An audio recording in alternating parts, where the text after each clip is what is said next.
Ko'pchilik talabalarimiz shunday savol beradi. Klinik fikrlash kursida biz nima olamiz deb. Agarda siz klinik fikrlash kursini o'qiydigan bo'lsangiz, birinchi navbatda umuman boshqa dunyoga kirib borasiz. Ya'ni organizmni haqiqiy tushunishga harakat qilasiz.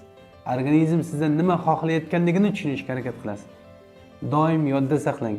Organizmimiz tirik va bizga u gapiradi. Gapirayotgan holatda simptomlar bilan, belgilar bilan bizga gapiradi.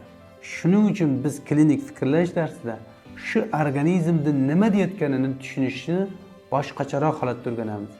Ikkinchisi tashxis qo'yishda. Siz qaysidir laborator instrumental tekshirishlarda chiqmaydigan holatlarda tashxis qo'yishni o'rganasiz. Bu narsada mukammalligi shundaki, shunday tanaga qarab turib nima bo'layotganini ba'zida bilsangiz bo'ladi. Keyingisi esa eng oddiy, lekin